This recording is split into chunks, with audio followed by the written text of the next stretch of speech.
Resumen imposible. Mati Colombati te ordena las noticias en un país imposible de resumir. Maldita suerte, una mirada crítica de una realidad absurda. Y ahí va, martes 25 de febrero. ¿Humo o guerra? ¿Qué es esto que está pasando entre el gobierno de Milei y el grupo Clarín, yendo al choque por Telefónica? Conflictos de intereses ahí, tal vez el gobierno esperaba que Telefónica se lo quedaran algunos empresarios amigos. ¿Están negociando o de verdad van a la guerra? ¿Otra vez un gobierno en guerra contra el principal grupo de medios del país?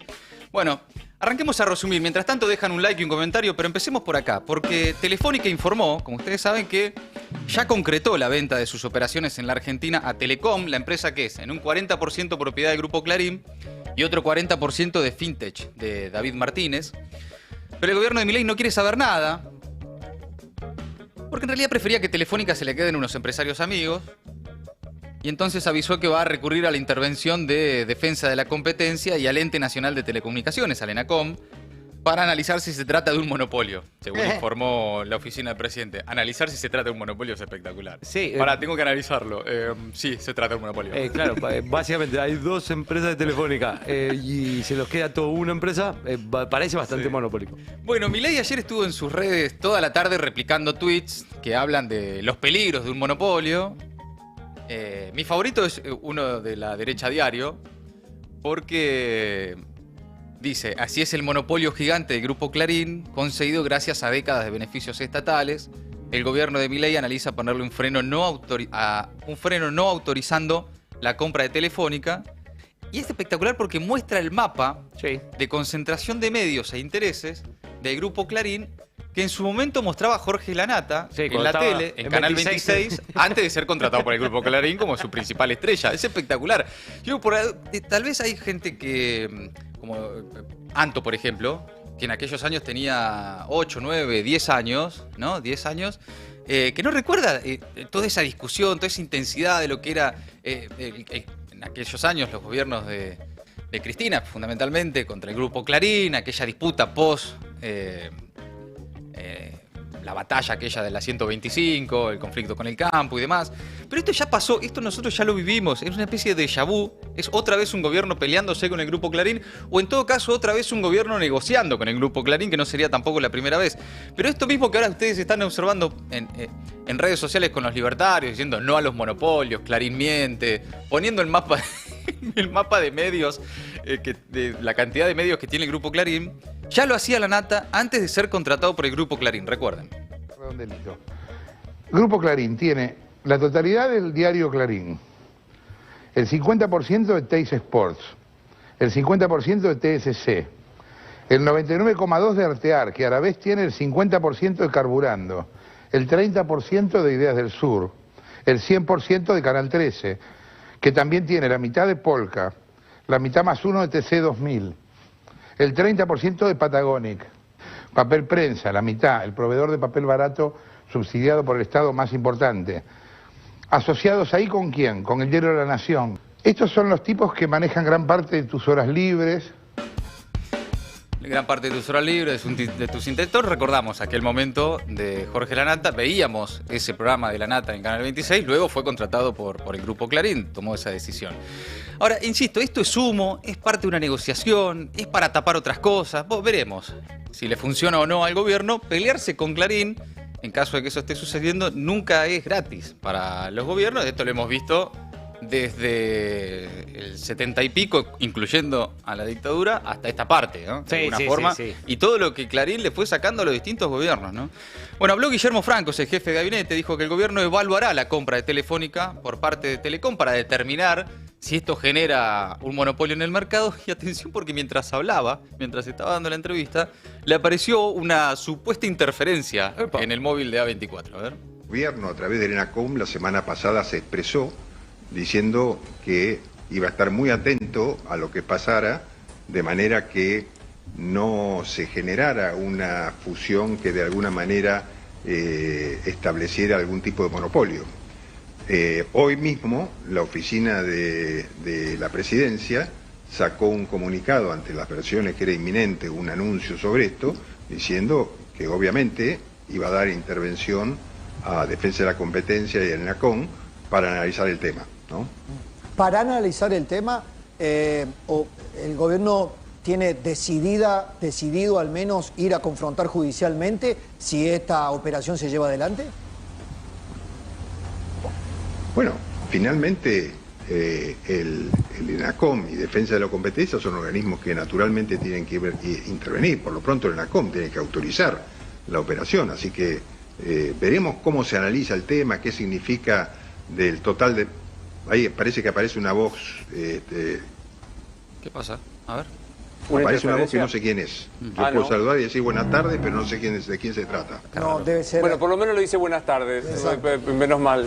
Por ahí uno recibe algunas interferencias de lo más... Por lo menos un educado. El que Sí. No, debe haber alguna interferencia. Por favor, que no tengamos interferencia, que estamos teniendo un diálogo maravilloso. Estábamos justo teniendo un diálogo maravilloso claro. y le interfiere en la comunicación Sí. a Guillermo Franco. Tan cuidado de espanto igual en A24 con el tema de los No. mix y las interferencias. y No, eso. claro. ¿Había una interferencia o Guillermo Franco ya no sabía qué carajo decir? Sí. Dijo, estoy escuchando a alguien que habla. Sí.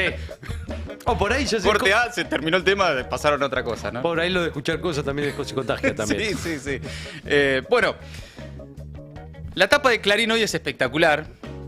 El título es Telecom compró por 1.245 millones de dólares Telefónica Argentina. Excelente.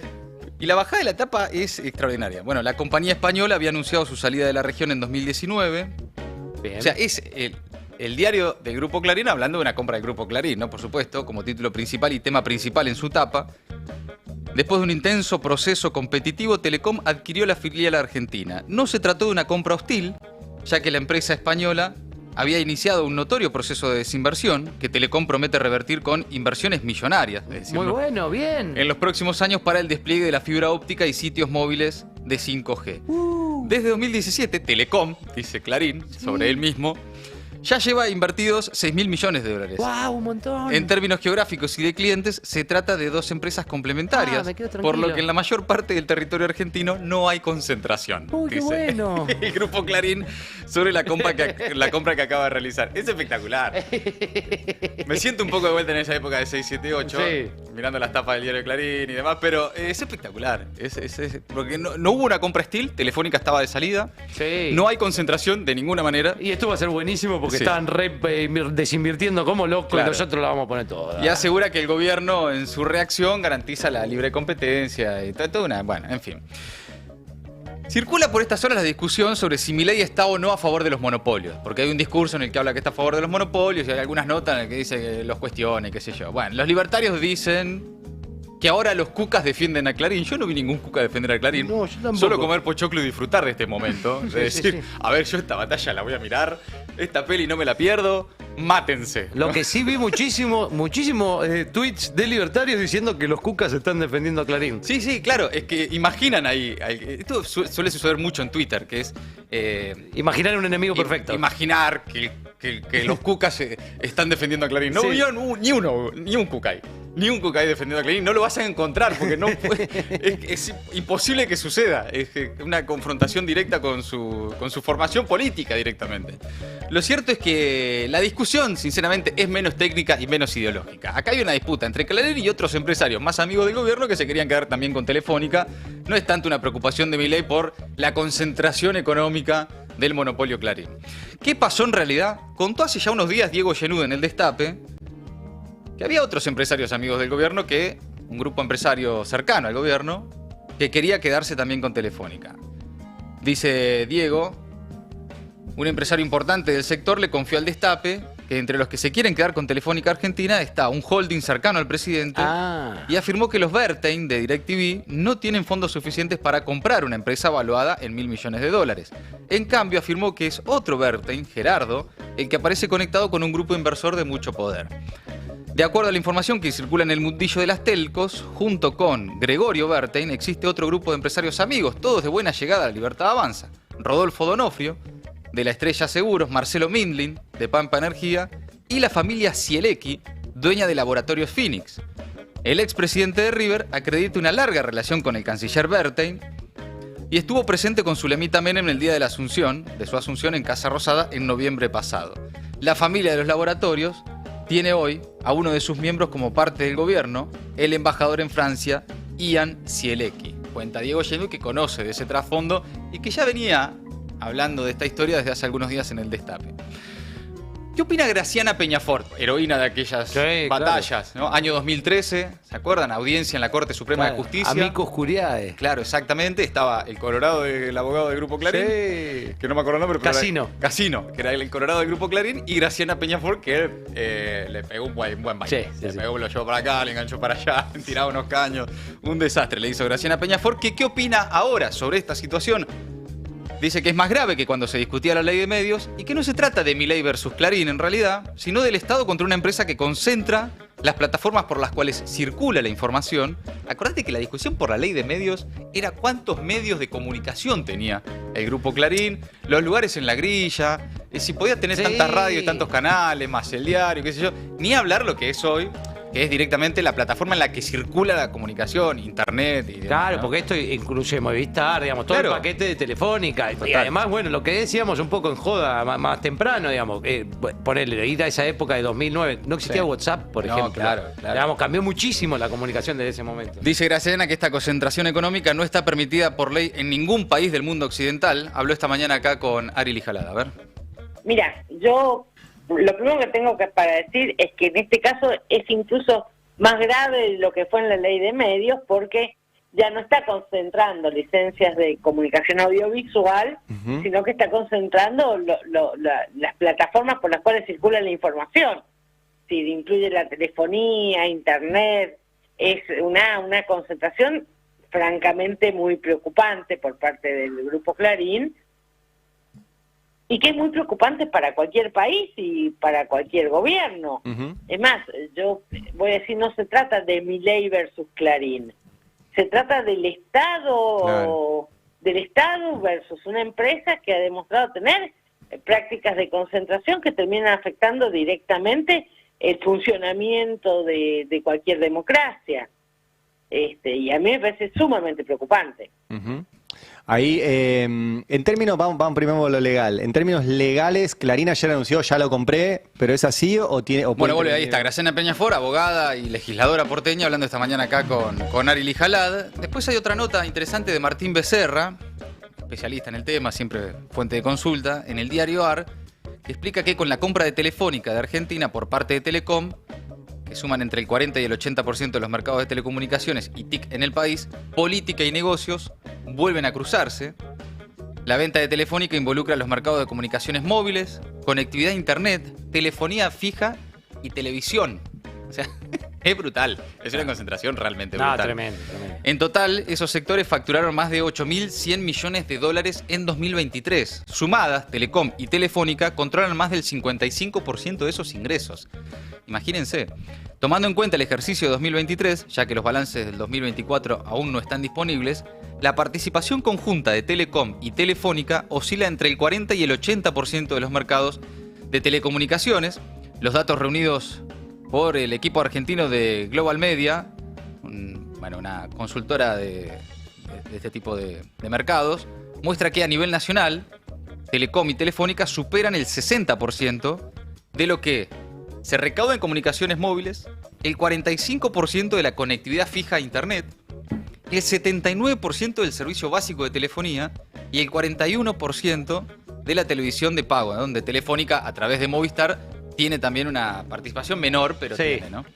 Por supuesto, hay provincias donde la incidencia de ambas compañías es mayor y hay casos donde puede hablarse, sin eufemismos, de monopolio, dice Martín Becerra. Dice también que los accionistas del Grupo Clarín tienen una dilatada experiencia en materia de concentraciones, ya que han protagonizado los 3 principales movimientos de consolidación del mercado infocomunicacional en este siglo, con gobiernos de distinto signo.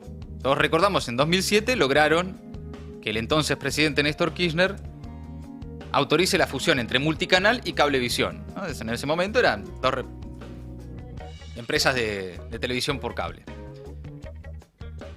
También sucedió después, eran tiempos de romance entre el kirchnerismo y el grupo, esto fue poco antes de la asunción de Cristina Fernández, y después sucedió con Mauricio Macri, que facilitó la unión de Cablevisión con Telecom, cuyo control ejercía, curiosamente, Martínez, que es ahora también uno de los dueños, junto con el Grupo Clarín de Telecom, nuevamente en beneficio del Grupo Clarín. Y antes de eso, hay que recordar que se quedó con Papel Prensa en la dictadura, con Radio Mitre en el gobierno de Alfonsín y con Canal 13 en el gobierno de Menem, digamos. De una larga trayectoria del Grupo Clarín negociando y disputando con distintos gobiernos. Sí, lo que muestra que con todos los gobiernos se peleó y a todos le sacó algo. A todos les sacó algo y bueno, por eso lo que no termina de quedar claro es si realmente con el gobierno de Milei se están peleando o están negociando, ¿no? Que eso yo dejo ahí todavía un signo de pregunta, ¿no? Veremos. Yo le auguro una gran arreglada. Y la verdad, ¿no? Algo que le dé un triunfo al gobierno. No, apareció un nuevo socio que se lleva el 33%. Y... Vamos a ver, ¿no? Vamos a ver. Ayer había incluso ya muy rápidamente algunos kirchneristas en redes que decían, sí, todo bien, pero así todo ya el gobierno de Milei hizo más que nosotros contra el Grupo Clarín. Yo, pará. Vamos a ver. También en el Destape, Martín Becerra habló ayer a la tarde con Mariano Martín y dijo que las herramientas que hoy tiene el Estado argentino son mucho más débiles que las que tenían los gobiernos anteriores, justamente por decisión de Milei y avalado por la inacción del Congreso. A ver. Están guiadas por el mismo espíritu, están guiadas por favorecer al sector concentrado. Desmantelan la capacidad estatal, aumentan la concentración de mercados, pero además no es solo discurso, como bien decís, sino que en este sector de las telecomunicaciones, este gobierno de Milei ya modificó la ley de Argentina Digital, que es la ley de telecomunicaciones, y precisamente la que se tiene que aplicar en esta concentración de la que estamos hablando, se la modificó a favor de los concentrados. Es decir, que las herramientas que hoy tiene el Estado argentino para entender en esta concentración son más débiles, bastante más débiles de las que tenían los gobiernos anteriores por decisión de Milei, por decreto avalado por la inacción del Congreso Nacional. O sea, quiero decir, esto acaban encastrándose un montón de piezas que veíamos un poco separadas en el año y pico que lleva de presidente. Y bueno, evidentemente estamos también en presencia de un conflicto entre el gobierno y el Grupo Clarín.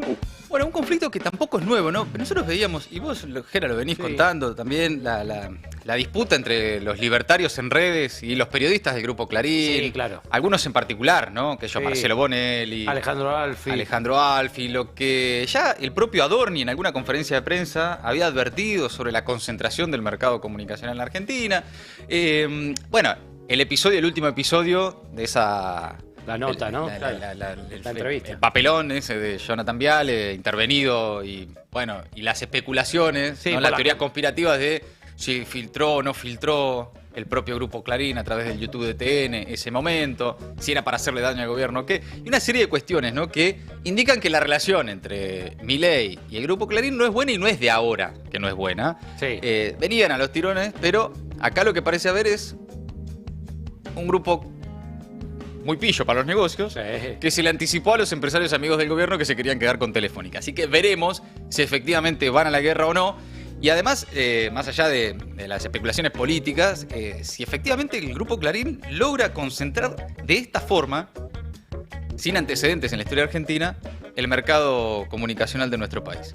Cambiamos de temas, pasamos ahora nuevamente a la estafa cripto, porque hay especialistas que hoy exponen en la Cámara de Diputados, especialistas en criptomonedas y prevención de estafas, que van a exponer en diputados. La Comisión de Comunicaciones e Informática de la Cámara se va a reunir para realizar una exposición de especialistas en criptomonedas y prevención de estafas. Eso fue convocado por el diputado de Unión por la Patria, Pablo Carro, a una sesión para este martes a las 5 de la tarde, luego del fracaso de la creación en el Senado de la famosa comisión investigadora.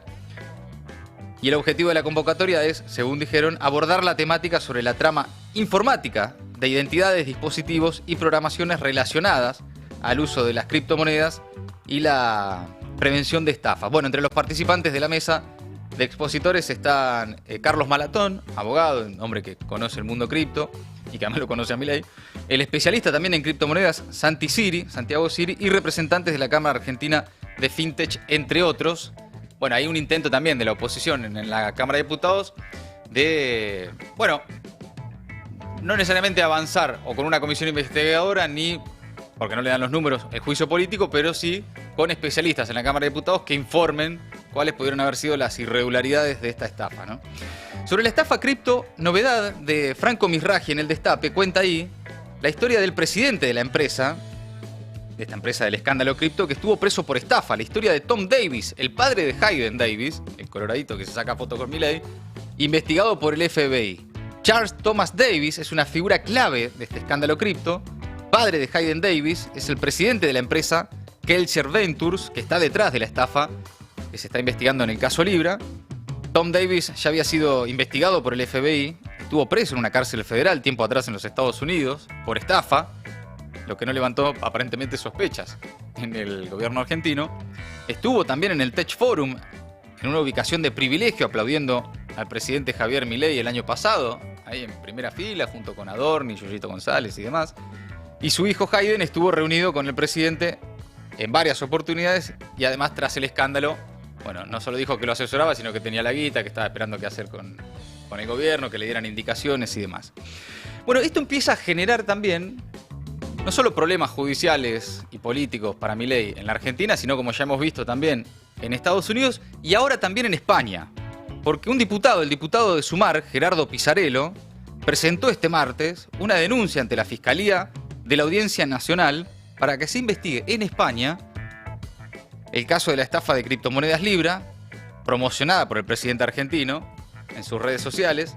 Esto lo informó temprano la agencia EFE. Pisarello explicó en una conferencia de prensa que la Cámara Baja de ese país, que algunos de los principales implicados de la estafa, como Hayden Davis y su padre, pueden residir parcialmente en algún momento del año en España, particularmente en Cataluña, y haber operado desde territorio español, por lo que la investigación de estos hechos podría ser, dice este diputado español, competencia de la Audiencia Nacional. Así lo comunicó esta mañana, escúchalo. Según información publicada en el diario El Mundo y en otros portales digitales, este señor Davis residiría parte del año en España, concretamente en Cataluña, junto a su padre Tom Davis, condenado por fraude en Estados Unidos y miembro también de Kelcher Ventures. A partir de esos datos, lo que hemos hecho esta mañana es solicitar a la Fiscalía Española que, en coordinación con Fiscalía Europea, investigue la residencia exacta de estos miembros de la familia Davis y determine si podrían haber participado desde España en operaciones ilegales de manipulación financiera o en estafas fraudulentas.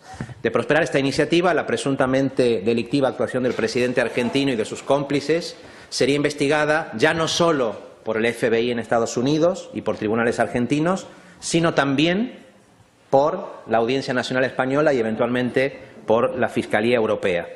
La razón de todo esto es sencilla. Estos personajes no solamente se dedican a estafar y a quedarse con los ahorros de miles de personas del común. Son también una peligrosa amenaza para la seguridad financiera y para la integridad del mercado que dicen defender. Y quiero decirlo muy claro, si Al Capone cayó por evadir impuestos, no se puede excluir que estos personajes sin escrúpulos, con Milei a la cabeza, caigan por su inmoralidad y por su codicia sin límites. Bueno, la comparación con Al Capone es impactante, ¿no? También ahí del diputado español Pisarello. Entonces, con ya complicaciones también, o al menos la posibilidad de que se le complique también la situación judicial a Milei en España. Los medios del mundo hablan de este escándalo. Apareció una nota en la revista Forbes que le dedicó un artículo a Milei. Ahí dice que el escándalo cripto de 4.600 millones de dólares en Argentina es noticia, punto y coma, dice un tuit que circuló muchísimo, el mayor robo de criptomonedas jamás registrado, dice también, pero en realidad, y acá hay que ser honestos con esto, se refiere a otra noticia. A ver, sobre Milei, dice la revista Forbes, sí, que enfrenta una investigación de fraude luego de promover una criptomoneda que colapsó en cuestión de horas, vaporizando miles de millones de dólares en valor. Y explica el caso, un artículo en el que explica el caso, un breve resumen de todo lo que nosotros ya sabemos, ¿no? Ahora, sobre el mayor robo de criptomonedas registrado en la historia, en realidad se refiere a otro caso, al caso de Bybit, una empresa de criptomonedas con sede en Dubái, que perdió 1.500 millones de dólares en archivos digitales después de que piratas informáticos obtuvieran el control de una de sus billeteras. Esto fue el viernes pasado, ¿no? Quiero decir, posiblemente lo de Milei sea también un robo de criptomonedas, pero en este caso la revista Forbes se refería a otro robo, el mayor robo de criptomonedas registrado en la historia. Ahora, hablando del mundo, el tema, Milei no lo puede evitar, ya es noticia en todos los países, en los principales medios del mundo, en los principales medios del sistema financiero en el mundo, y es noticia por una estafa. La figura de Milei hoy en el mundo está asociada a una estafa con criptomonedas, y es difícil salir de ahí. Y hablando del mundo, otro al que estafó Milei por estas horas fue al ucraniano, Zelensky, que lo dejó un poco en banda, ¿no? Un poquito. ¿Le soltó la mano? A ver qué sucedió. La Argentina se acaba de abstener de respaldar una resolución de las Naciones Unidas que exigía a Rusia retirar sus tropas del territorio ucraniano. A ver, Mati, hagamos un pequeño ejercicio de memoria. ¡Qué mal, pero qué mal envejeció el archivo de Javier Milei tremendo, claro, en materia de política exterior en tan poco tiempo? Porque no hace tanto tiempo que está en el poder Javier Milei. Se siente como un montón, ¿no? Parece ser que hace una eternidad que llegó a la Casa Rosada, pero no hace tanto. Recordemos que Milei trajo a Volodymyr Zelensky, el presidente ucraniano, como invitado especial. Sí, claro. A la asunción presidencial. También sumó a la Argentina el grupo Rammstein, que es un grupo principalmente integrado por socios o aliados de la OTAN que apoyan, digamos, la defensa de Ucrania. Es una decisión que fue muy comentada en su momento porque ubicaba a la Argentina en un lugar distinto a lo que fue siempre el lugar de la Argentina en ese mapa geopolítico. También recibió, y estas son las imágenes que estamos viendo de manos de Zelensky en la Cumbre por la Paz que se celebró el año pasado, la Orden de la Libertad, que es la máxima condecoración que brinda Ucrania. Y les traje un fragmentito cortito de lo que dijo en ese momento Javier Milei. Creemos en que nadie tiene derecho a invadir a otro país, y acá hay claramente un invasor, que es Rusia, y alguien que fue invadido y atacado. Digo que es el caso de Ucrania. Bueno, cortito y al pie. Qué ahora, impresionante, ¿no? Es muy impactante. ¿Qué pasó entre la foto de esos dos mandatarios, me refiero a Javier Milei y Volodymyr Zelensky, fundidos en un abrazo, ¿no? Esa amistad inquebrantable. Entonces, ¿qué pasó entre ese momento y la votación de ayer? No, bueno, y aparte hay un dato más que no sé si lo viste. Bueno, había una del de Davos, de ahora, del 22 de enero, un mes hace, en el que también se fundían en un abrazo y decían, ¡My friend! Le ponía voz de Alf y todo, como cuando se emociona. Claro, claro. ¡My friend! Eso. ¿Qué pasó en el medio? ¿Y acá qué pasó? Y pasó Donald Trump, me parece a mí. Aunque el canciller argentino, Gerardo Bertein, asegura que nada, pero nada que ver, ¿eh? ¿No? ¿Por lo que dijo Trump? No, absolutamente no. Argentina cambió. ¿Qué dice la resolución de Estados Unidos? La resolución dice, murió mucha gente, instamos a las partes a que lleguen a un acuerdo diplomático para terminar rápidamente con esta guerra. No hay calificativos, no hay adjetivos, no se adjudican responsabilidades, cada uno tiene las que tiene, pero no fue el motivo de la resolución. Entonces, fue pasando que Europa tenía una resolución con mucha retórica del pasado, pero no tenía ninguna propuesta para resolver el futuro. Esa resolución pasó, es bien típico de Naciones Unidas. Típico, y después la resolución de Estados Unidos la modificaron, incluyendo cosas de resolución de Europa, con lo cual hasta Estados Unidos se abstuvo de su propia resolución. ¿Y qué pasó? ¿Y qué pasó? Fue al Consejo de Seguridad. ¿Y cuál crees que es la resolución que se aprobó? La de Estados Unidos y la que nosotros respaldamos y patrocinamos. Claro. ¿Y saben qué hizo Europa? No se opuso. No se opuso Europa. Yo no sé si ustedes entendieron. Bueno, me pueden escribir por DM, ¿no? No se entiende, no. No responde. Primero hay que decir que es incomprensible para quien no está en el detalle de la rosca diplomática de lo que sucedió ayer. Porque ayer no hubo una sola resolución, sino que hubo dos. Una patrocinada por Ucrania y la otra patrocinada por Estados Unidos, que finalmente ni siquiera aprobó y respaldó su propia resolución porque fue enmiendada, así se dice, por Europa. Y entonces, bueno, entonces primero hay que saber mucho. Ese señor, el canciller, no solamente tiene que hablar con la diplomacia internacional, sino que le tiene que explicar a la gente de a pie, como nosotros, qué es lo que están haciendo, cuál es el rumbo. Y sobre todo no escuche hablar de la postura de Argentina. Digo, en todo lo que acabamos de escuchar, ¿qué es lo que opina No, Argentina? la de Estados Unidos, ¿no? Me parece que queda bastante claro que la postura de Argentina es la postura que tenga Estados Unidos. Esa es nuestra política exterior hoy. Lo que mande y ordene Donald Trump. Totalmente. No hay mucha vuelta. Entonces, para terminar, ¿dónde queda o cómo queda ubicada la Argentina en ese mapa geopolítico? En lo que atañe al conflicto en Ucrania, ser vasallo de los intereses estadounidenses significa, al menos desde la asunción de Donald Trump, apoyar una salida del conflicto que sea favorable a los intereses rusos y en detrimento de los intereses ucranianos. ¿Por qué lo digo? Porque esto es lo que está planteando Donald Trump. Trump responsabilizó en los últimos días, está hablando a nivel internacional y global, lo responsabilizó a Zelensky de iniciar la guerra, lo llamó dictador, le avisó que si no actúa rápido va a desaparecer su país, además de abrir una mesa de negociación con Rusia a la que ni siquiera invitó a los ucranianos ni tampoco a los europeos. Entonces se ve que ahora Javier Milei está alineado con Estados Unidos y a través de ellos también con Rusia. Total y absolutamente, ¿no? No hay política hoy, política exterior argentina.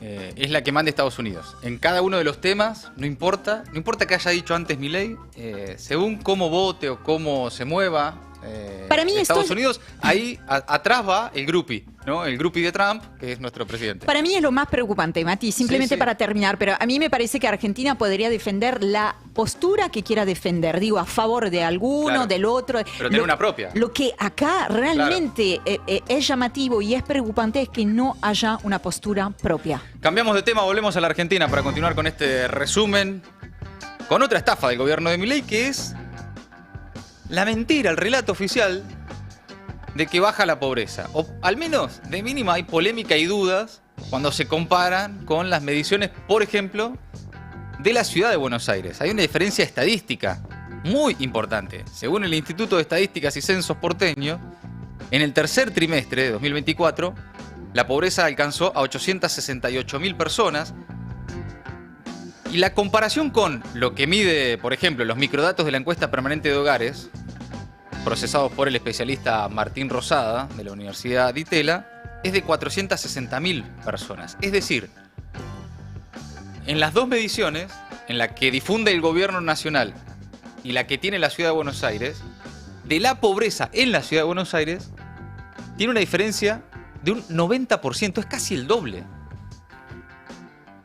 Cuenta Rodrigo Núñez en El Destape que la diferencia de medición entre el INDEC y el organismo estadístico de la Ciudad de Buenos Aires marca que el gobierno nacional sobreestimó el descenso de la pobreza en el tercer trimestre de 2024. El índice nacional casi que duplicó la baja que en realidad se registró en el ente municipal y la cifra contradice el discurso que pretende instalar el presidente Milei y todos sus medios y la cadena de felicidad libertaria de que sacaron de la pobreza a 10 millones de argentinos, ¿no? Que a cada entrevista y discurso que puede, Milei repite que sacaron de la pobreza a 10 millones de argentinos sin explicar demasiado con qué datos dice eso. En la Ciudad de Buenos Aires hay casi un 90% más de pobres que los estimados a través de los microdatos de la encuesta permanente de hogares referidos a la Ciudad de Buenos Aires y procesados por Martín González Rosada, perteneciente al Instituto de Itela. Y las diferencias son enormes realmente. Explican no solo las diferencias para medir la inflación, sino ya directamente las diferencias para medir la profundidad de la situación social, crítica, por supuesto, de arrastre, ¿no? Según el Instituto de Estadísticas y Censos porteño, en el tercer trimestre de 2024, la pobreza alcanzó al 28%. Los datos que difunde el gobierno hablan de un 15%. Es mucha la diferencia. No, tremendo. No es un poquito. No son 2,5 puntos, 1,5 punto, 4 puntos. Es mucha la diferencia. Estamos hablando del doble prácticamente. En indigencia hay 11%, según la Ciudad de Buenos Aires, y según los datos que difunde el gobierno, de indigencia en la Ciudad de Buenos Aires, 2,1%. Alguien miente. Alguien está mintiendo. El INDEC difunde, por cierto, los datos de indigencia y pobreza por semestres. Semestres por calendario, pero da a conocer microdatos, datos provisorios de la encuesta permanente de hogares en forma trimestral. Con esos datos es que realizan algunos estudios, por ejemplo, la Universidad de Itela y los resultados de la Universidad de Itela eran los que difundía el gobierno diciendo sacamos 10 millones de argentinos de la pobreza. Bueno, por cierto, el Organismo Estadístico Nacional va a dar a conocer los datos del segundo semestre de 2024 el 31 de marzo. Ahora, ¿qué explica la diferencia de medición de pobreza e indigencia entre Nación y la Ciudad de Buenos Aires? Bueno, un factor que podría explicar esa diferencia son cómo se miden los datos de inflación. Una discusión que se viene dando desde hace rato en la Argentina y particularmente en ciudades como la Ciudad de Buenos Aires, donde no está contemplado en el alquiler o en el valor de la canasta que determina la pobreza, lo que se paga de alquiler, por ejemplo. La Ciudad de Buenos Aires, por supuesto, tiene una incidencia mucho mayor que en otras provincias. Mientras tanto, a esta polémica se suma que la inflación no le da respiro a Caputo y se aceleró en febrero. Nota de Fernando Alonso en El Destape también, cuenta que la inflación de febrero podría romper la tendencia a la baja o incluso ubicarse por encima del 2,2% registrado en enero, complicando los planes del presidente Javier Milei y del ministro de Economía, Luis Toto Masterclass Caputo, y metiendo otra vez presión a la política cambiaria en plena negociación con el Fondo Monetario Internacional, que insiste, por ejemplo, en modificar el esquema cambiario dejando de intervenir el dólar y por lo tanto pidiendo una devaluación y por lo tanto mayor inflación.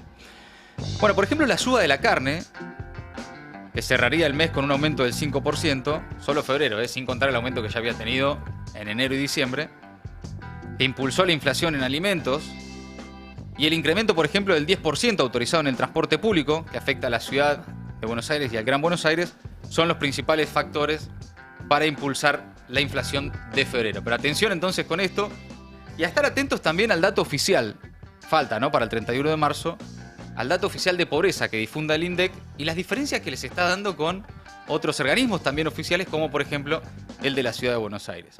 Por último, y cambiamos de tema, hay alerta mundial por la salud del Papa Francisco. Ayer hubo una misa celebrada en la Plaza Constitución, en la Ciudad de Buenos Aires, para pedir por la salud del Papa. Desde la Santa Sede detallaron que Francisco muestra una leve mejoría, pese a la gravedad del cuadro que presenta.